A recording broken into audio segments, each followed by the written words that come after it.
औज़ुबिल्लाहिमिनश्शैतानिर्रजीम बिस्मिल्लाहिर्रहमानिर्रहीम। प्यारे बच्चों अस्सलामु अलैकुम। मैं गुलाम मोहम्मद भट्ट यूपीएस मीर महला छिपोरा से।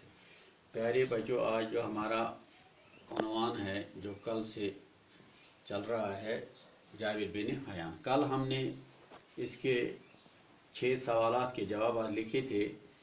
आज हम सवाल नंबर 7 की तरफ आते हैं। प्यारे बच्चों, सवाल नंबर 7 पर आप आइए।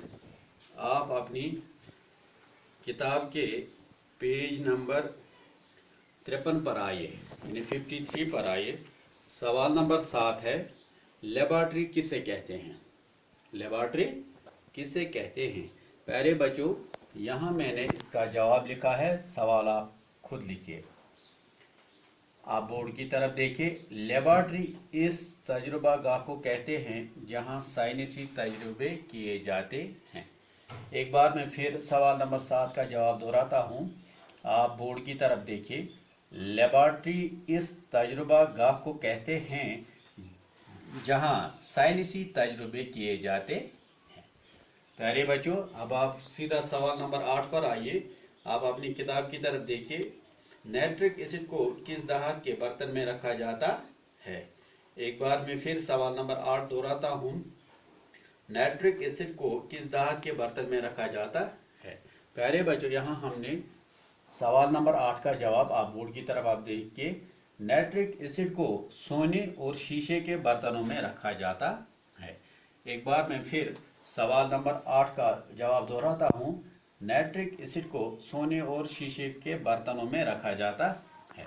प्यारे बच्चों, अब आप सीधा सवाल नंबर 9 की तरफ आइए। सवाल नंबर 9 है, जाबिर बिन हयान को इल्म कीमिया का बाबा आदम क्यों कहते हैं? एक बार मैं फिर सवाल नंबर 9 दोहराता हूँ।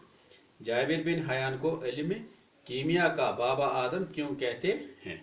प्यारे बच्चों, आप सवाल नंबर 9 है, इसका जवाब देखिए। इसलिए कि जाबिर ने पहले इस इल्म को ईजाद किया और फिर इस इल्म को बहुत कुछ दिया। ये पहला साइंसदान है जिसने इल्म कीमिया यानी केमिस्ट्री में तजुर्बात को अहमियत दी। प्यारे बच्चों, एक बार मैं फिर सवाल नंबर 9 का जवाब दोहराता हूँ। इसलिए कि जाबिर ने पहले इस इल्म को ईजाद किया और फिर इस इल्म को बहुत कुछ दिया।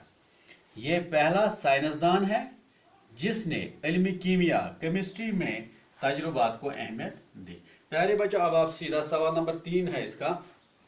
झेल के माहरों को जुमलों में इस्तेमाल कीजिए। झेल के माहरों को जुमलों में इस्तेमाल कीजिए। पहला है, यहाँ मैंने लिखा, इसी तरह आप भी अपनी कापी पर इसको नोट करके लिखिए रखिए। मुहावरा मायने जुमला। यहाँ इन्होंने झेल के मुहावरों को जुमलों में जुमले बनाने हैं। आप इसी तरह लिखिए अपनी कापी पर। फिक्री लाहक, फिक्री लाहक अंदेशा होना, इसका माने है अंदेशा होना। जुमला, उससे देर क्यों हुई, मुझे फिक्री लाहक होने लगी। एक बार मैं फिर दोहराता हूं।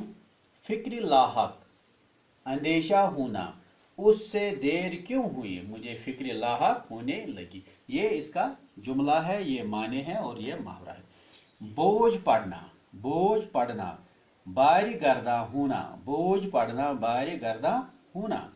मैं आप पर बोझ पड़ना नहीं चाहता, मैं आप पर बोझ पड़ना नहीं चाहता, इसलिए माफी चाहता हूँ। प्यारे बच्चों, अब आप सीधा कूट कूट कर भरना, बोर्ड की तरफ देखिए। कूट कूट कर भरना, ज्यादा भरना। इन दोनों में मोहब्बत कूट कूट कर भरी हुई है। कदर होना, कदर होना इज्जत पाना, कदर होना इज्जत पाना। हमीद को अपनी काबिलियत पर क्लास में कदर हुई। बाबा आदम, बाबा आदम ईजाद करने वाला, बाबा आदम ईजाद करने वाला। इल्मी कीमिया में जाबिर को बाबा आदम माना जाता है। इल्मी कीमिया में जाबिर को बाबा आदम माना जाता है। प्यारे बच्चों, अब आप अपनी किताब के पेज नंबर 54 पर आइए। यहाँ सोचिए और झेल के जुमलों को पूरा कीजिए। यहाँ मिसाल एक दी गई है, ईजाद करने वाले को मौजिद कहते हैं।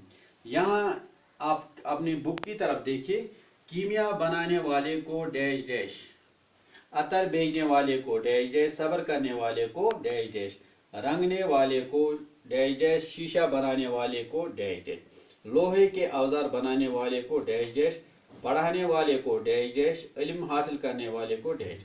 यहाँ मैंने लिखा जिस तरह कीमिया बनाने वाले को कीमियागर कहते हैं, अतार बेचने वाले को अतार कहते हैं, सब्र करने वाले को साबिर कहते हैं, रंगने वाले को रंगरेज कहते हैं, शीशा बनाने वाले को शीशागर कहते हैं, सोना बनाने वाले को सुनार कहते हैं, लोहे के औजार बनाने वाले को लोहार कहते हैं, पढ़ाने वाले को मुअल्लिम कहते हैं, या इल्म हासिल करने वाले को मुतल्लिम कहते हैं, या बर्तन बनाने वाले को कुमार कहते हैं, मुतल्लिम। प्यारे बच्चों, इस तरह आज हमारा जो सबक जाबिर बिन हयान था ये मुकम्मल हो गया। अब आप जो सवालात हमने दिखाए हैं आप अपनी कापी पर इसको नोट कीजिए और याद कीजिए। आज इतना ही, कल इंशाअल्लाह हम कोई और उन्वान लेकर आपके सामने हाजिर होंगे। आज इतना ही, मुझे दीजिए इजाज़त। आप अपने घरों में खुश रहिए। अल्लाह हाफ़िज़।